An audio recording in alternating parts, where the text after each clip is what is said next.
Hello, my name is Corey the Advocate, and I advocate for the normalization of living with HIV. Since 2018, since its inception in 2018, Rep Your Red has used social media to connect people and other individuals to allow a space so that they can share how they've been affected by HIV or ways that they've debunked HIV, supporting those that are living with HIV. This year for Rep Your Red, we have a goal of reaching 300 pledges, um, letting people tell us how they debunk stigma in their own way in their community, um, and support their family and friends who are living with HIV. You can support and participate us by one of four ways: signing a virtual pledge card, becoming an ambassador to get other people to sign a pledge card. You can donate to our campaign at paypal.me/repyourred, or you can share the event on your social media and create a video telling us how you rep your red. So, how do you rep your red? So, hello everybody. My name is Cody Lopez, founder and CEO of BALR.Life Black Advocates Leading Revolutions, and we are here today with Corey the Advocate from Rep Your Red. So, Corey, you just gave us a brief introduction of Rep Your Red, but I do want to ask you a few questions. You said that it started in 2018, and I'm just curious to know kind of like what was your life like before that, and what made you want to start Rep Your Red. So, before that, I really wasn't big about like advocacy, and I wasn't aware of how big the advocacy world was. So Mm-hmm. then I applied for Youth Initiative at the USCHA conference. And they one of the stipulations for us to be a part of it was to create a World's AIDS Day project. I've never heard of World's AIDS Day, so it was like, okay, what is this, and how long do I got to do it, and what's the budget? And they actually granted us $500 towards our project. Um, and it wasn't when I first did it in 2018. It wasn't nowhere near at the magnitude it is now. It's always been still at its core, um, a platform for people to be able to just share their experiences with HIV, whether they're living with it, they know somebody living with it, or they just want to support someone living with it. And I've just been thriving and trying to make it a tradition and see where it goes. Great. As a social entrepreneur, we definitely need new initiatives to address stigma around HIV and stigma around several different health and social topics. So I definitely applaud you for doing that. And as an entrepreneur, like in the initial stages of starting Rep Your Red, what was going through your mind as you were getting your organization off the ground, getting your campaign started? Kind of what was that process like? Well, first I had to believe in myself because it was like, okay, is this possible in a world where we feel like HIV is becoming invisible, stigma is back on the rise. I really had to find the worth in myself and in the project to make sure that it'll have the impact that I wanted to have. And I think that it's doing its job. Even every year I get connected to more and more people, and more people feel like their stories are being heard. Kind of give us an example of someone's story, someone who may have participated in Rep Your Red. Like, how has it been received in your local community? And what are some examples of folks repping their red? So in my community, I would say the largest impact on me is so I have an older lady, about 50, that I work with, and when I shared the pledge link to her and explained what the project was, um, she told me that her brother had passed away from HIV, and Oh, that wow. she always wanted to find ways to talk about it and to um, just give life back to who he was, and let people know that, HIV wasn't all him. He was lovable, he was joyous, and that really like reinforced what I was doing and the reason why I was doing it. And it encouraged me to continue. Where has it? How has it grown since 2018 to now? What has been some of the highlights of watching your organization grow, and how has that impacted you as a leader in the community?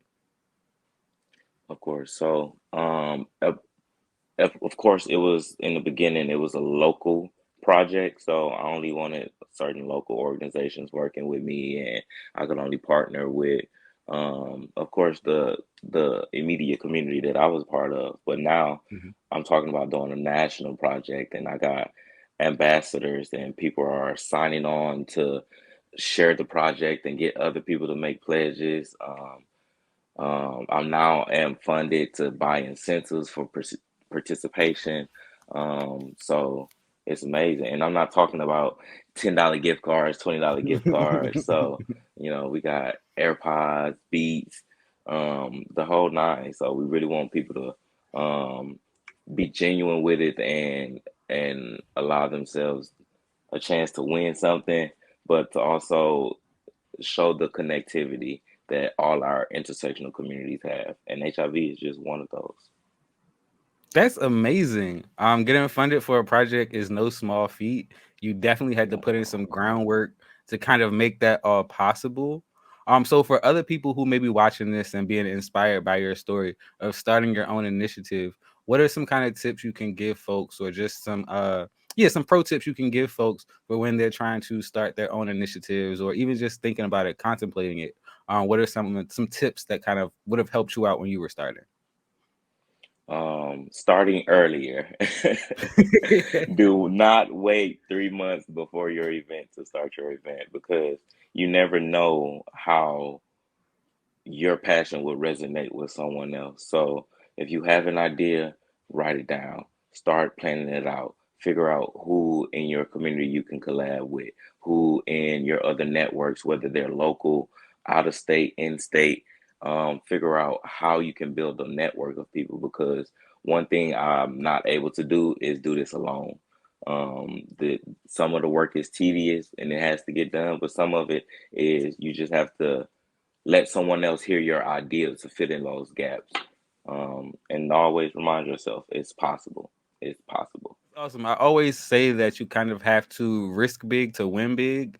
And part of that risk is investing the time and energy into your idea before it even comes out of your brain.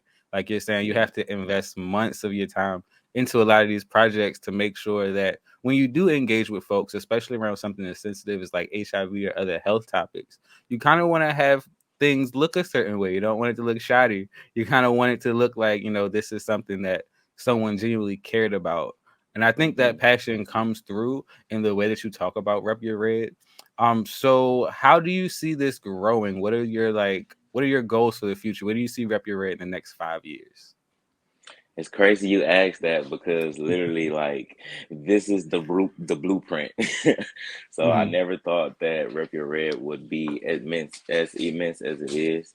So now that I have a network of ambassadors, a network of volunteers that I can work with, I want to be able to take the project and make it larger. We're having a local World's AIDS Day celebration this year, but I want to be able to connect with that network and recreate those same events in their hometowns and in their cities and states, so that we can feel even more connected. Um, it it's up from here, so I'm excited to see what the future will look like, and hopefully in the next 5 years, um, I'll be able to start using not the platform just so people could tell their stories, but I can use it to educate other people then. Amazing storytelling. I'm actually kind of making that connection now is a really huge component of kind of what Rep Your Red is. And kind of what are some stories you can tell about Rep Your Red that may encourage folks to pledge? But let's say someone is just in the community and they know nothing about HIV. If you were just to walk up to them, what would you say to kind of encourage them to even stand up for this cause, even though they may have never heard about it or engaged with it? Well, first, of course, I asked them, hey, would you be interested in repping your red and making a pledge to debunk stigma? That's when we go into the conversation about what HIV is and how stigma affects our community. Um, and then a lot of times, for instance, I was talking with a barber, and the conversation turned from HIV to sexual health. and he disclosed how he had had a vasectomy and how he thinks more people should talk about HIV, because it's relevant to us still today. And I was shocked because, those aren't barbershop conversations. So, and it just showed me how HIV connects to so many other things. It's just the start. So I hopefully one day I can start, once HIV, living with HIV is normalized, we can start focusing on other chronic conditions and other ways to produce a healthy sex life. talk. But it brings up a great point. When it comes to like queer, bisexual, and gay men, how do you think that relates compared to heterosexual men? Just about being open enough to talk about sexual health and STIs and HIV and just like consent and all those types of things. Do you think there's a difference in how queer identified men talk about that versus how heterosexual men talk about that? In your opinion? No, not at all. And it's because at the end of the day, we're still all men. And when you're talking about the black, queer and heterosexual community, we still from the hood too. So everything that y'all were taught, we were taught. So there shouldn't be any fear or stigma around men having conversations about health, because regardless of who I'm having sex with and who you're having sex with, those STDs don't care. They don't have a face. They don't have a preference. So, Right. when we talk about how HIV works and how small our community is and interconnected our community is, it makes sense for us to have those conversations.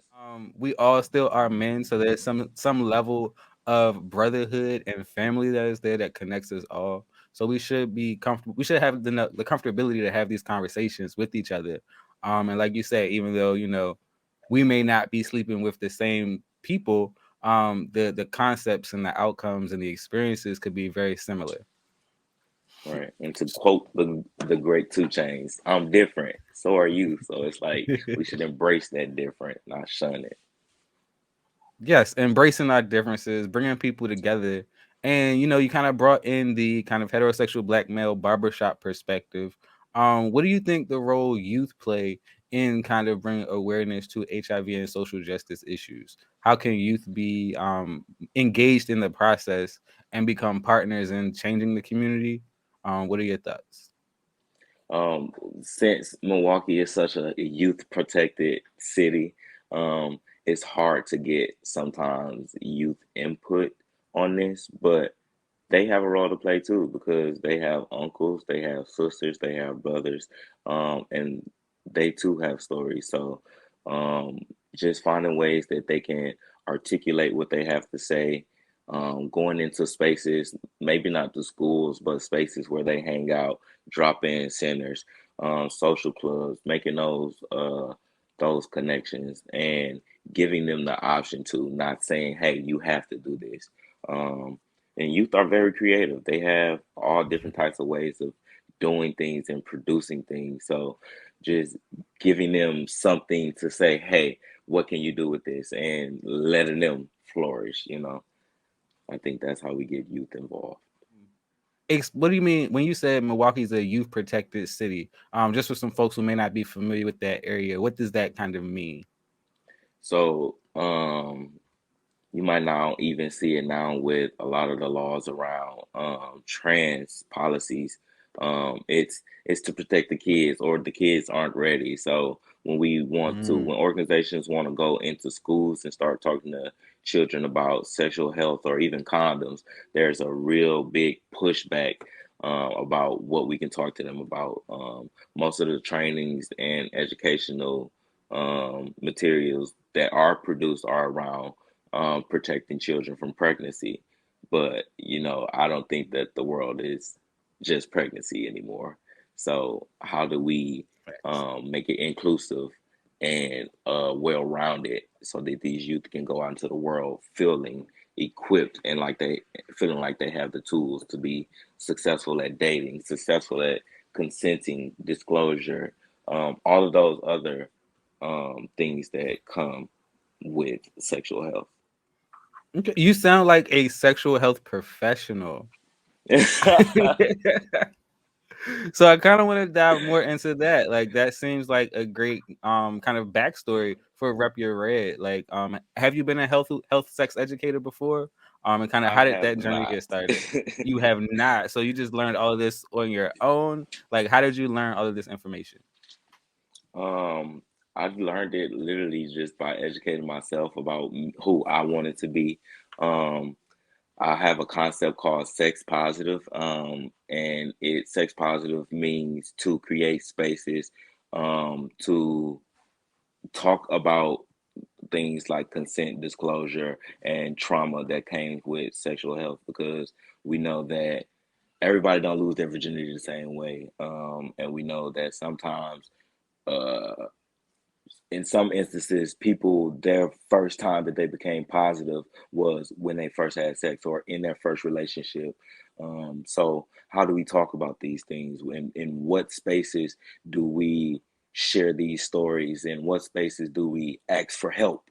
Because sometimes we're still dealing with these things. So, um, that's what HIV doing a campaign on debunking stigma has done for me, is giving me the insight on creating spaces for people to be able to share their sexual health experiences and to improve those those portions of their life. That's amazing. I actually applaud you because a lot of folks would have some type of background in sexual health, and not saying that this invalidates anything, but the fact that you went out and you found the information on your own, and then what you found was so profound to you that you wanted to share it with your community. I think that's extremely commendable. I just want to give you your applause for doing that, because it takes a very strong person to see something, have conviction in it, and then bring it into this world and share it with other people. That's amazing. Mm.